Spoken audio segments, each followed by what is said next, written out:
Assalamu alaikum. Hi, Oracle Reiki Spiritual Healer. And today we are talking about Al-Qiyaama and the resurrection in the Holy Quran.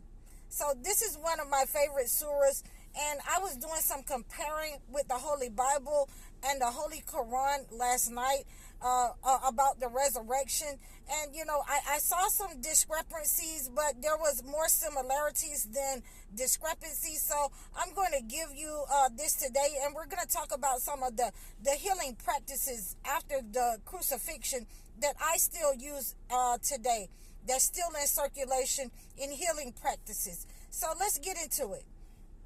So in Al-Qiyaama, we have the resurrection, where the Holy Quran talks about when the day of judgment comes, and all the people who are buried in their graves will get up out of their graves and come and stand for judgment, the day of judgment, and they will be judged by God.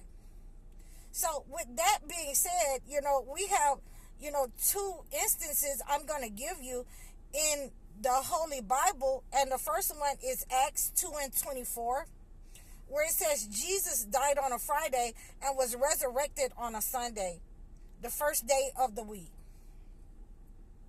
So now the first thing that I'm going to give the Holy Bible is that the resurrection lines up with what God says that he's going to do. He's going to resurrect, people on the day of judgment. So we have to look at that as a similarity with both of those books.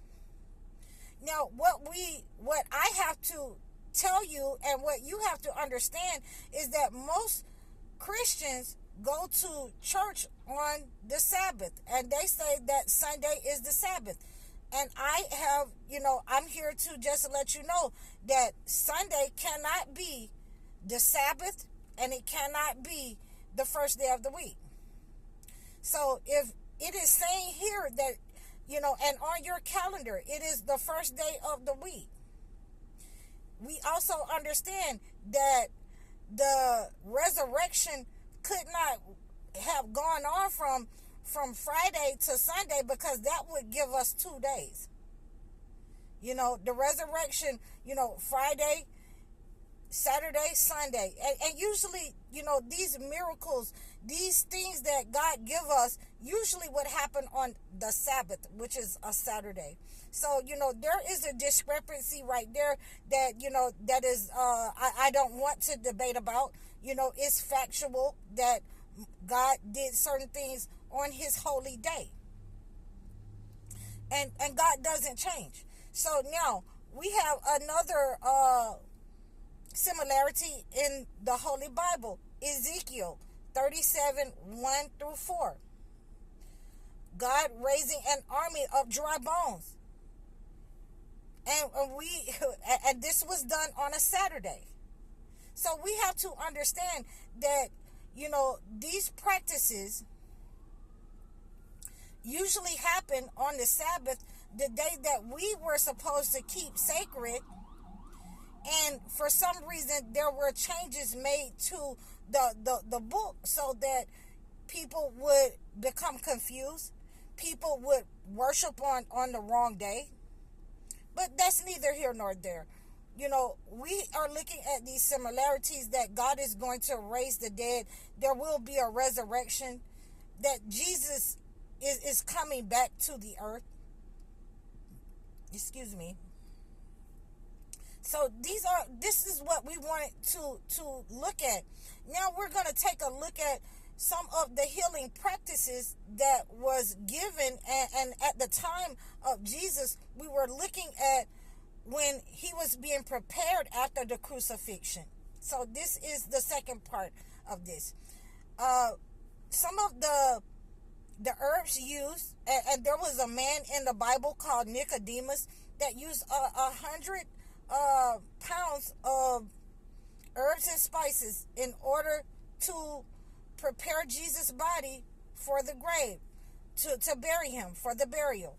So, these herbs are used as a perfume and a preservative for the body at that time. And we can still use that as today, and in a lot of places they still use that as a preservative and as a perfume for the body. And it is called aloes and myrrh. So the aloes and myrrh was used as the body was being wrapped, put on the body and dress the body, so that it would smell, perfume, and it gave off a beautiful odor. So it didn't smell like, rotting flesh or anything like that. So we want to make sure that we get the gist of why these burial practices took place at that time. They didn't have embalmings like they do now. So they would use that to, scent the body and with perfume and make it smell good. So let us move on to how we use these practices still today. We're still able to use these practices, but not in the same way as they used them in that time. So again, you've heard me say that when I go to certain clients and they want healing for their legs, if they have the swelling in the feet, if they feel that they've been poisoned, I can examine the feet and check for, a yellowish tint, scales on the legs, the swelling of the legs to, see if they have been poisoned. So I will wrap the body of the legs on this person in order to remove the negative energy. I will use a salve. I can also use the aloes in order to put it on the legs and wrap the legs to draw out the poisoning of this person. I can also, grind that down with the aloes and the myrrh and use that as a salve in order to remove the poisoning from the feet and from the legs, to bring the legs back into where they're supposed to be at. So these healing practices are still used today in different ways. Also, the aloes, I can use this when people have problems with memory, when they have been up under psychic attack, to help restore the memory of the person, to stop the psychic attacks, in order to protect the person from psychic attacks, especially persons who have been under attack from dementia, Alzheimer's, when they're older and it has been upon them for a very long time and they never remove the negative energy. I can, help to protect that person from those kinds of psychic attacks, from family members, restore the cognitive, the cognitive mental health of the person, just in order to stop those kinds of negative attacks upon people who have received psychic attacks, anything that is related to the black magic that has become malignant upon the mind and the body. So these are some of the protective ways, the cleansing ways, the healing ways that I use these herbs that were used in the biblical times.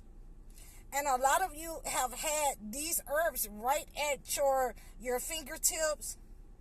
A lot of you are not supposed to be able to know how to use these herbs because it was only for certain people, the people who were in a bloodline as the chosen ones, to use these herbs as a cleansing method, as a healing method. But you can still use these in this day and time as, teas, as rubs, as different things that you can use them as baths, in order to heal pain and any kind of attack that is upon your body, your mind, your soul. So if you want to know more about how to use these different kinds of herbs, these different kinds of spices that are given in the Holy Bible, that were used at the time of the Holy Bible, you can reach out to me in the description below. You can reach out to me and leave a message, like, share, and subscribe. Leave a comment. You can book a session with me. You can book a one-on-one consultation with me. Please donate to my channel and request a topic. We appreciate your support in all that you do. Please Like, share, and subscribe over all of my platforms. I'm High Oracle, Reiki Spiritual Healer. Assalamu alaikum.